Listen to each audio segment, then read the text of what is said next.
لنا أن نوصل وزير، يعني عدى الشرشاب لما تكلم باسم البدور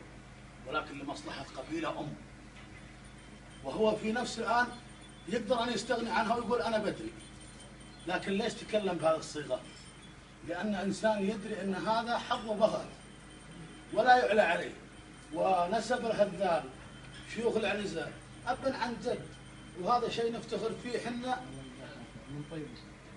قبيلة العنزة قبيلة وايلية، ليست مو تجمع ميليشيات ولا تجمع أسر تجمعت بالحدار بادية، قبيلة متسلسلة وكلها أخوان.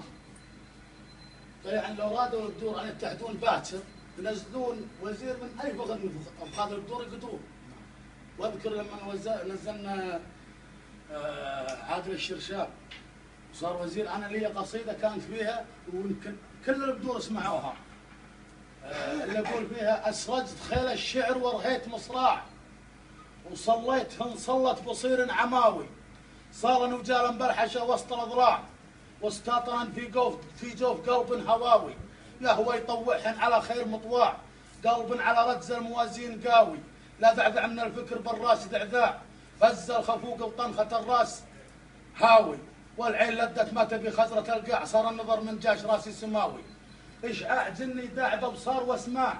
من راس مطيور والله طراوي، إن كان بعض الناس بلشان بإشعاع، خله يكن المسألة لا يلاوي، ولينتهى القصاد ينشدها للباع، رماعة النشاب ما هي هقاوي، حنا ترانا بدون رداعة الصاع، بصفاح ماضينا تشوف العزاوي، من دور أخو نصر عريبين وسباع، شرشاب سم معذربين الفراوي، خلابنا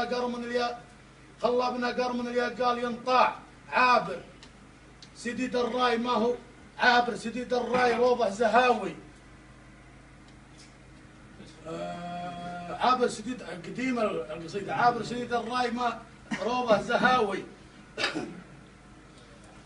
عابر يرد الشور لشيوخ الأرباع،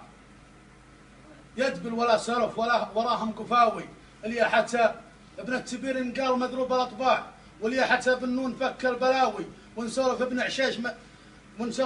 ابن عشيش دكتور الأوجاع، جراح للقلوب العليلة يداوي، ما دام ذولا شيوخنا حبوا بساع، وصغول ما قوله تراني مخاوي، عاجل نداء إجماع والغيرة إجماع، فرد بلي جموعنا ما يساوي، رجل يخلي لابته حسبة رعاع، عن شاربة تكرم دلال القهاوي. سلامتك. هذه الرسالة اللي أردت أن أوصلها، أن البدور في غنى الآن يعني كمنازل مواطن، ولكن الحق حق والعين ما تعلى على الحاجب.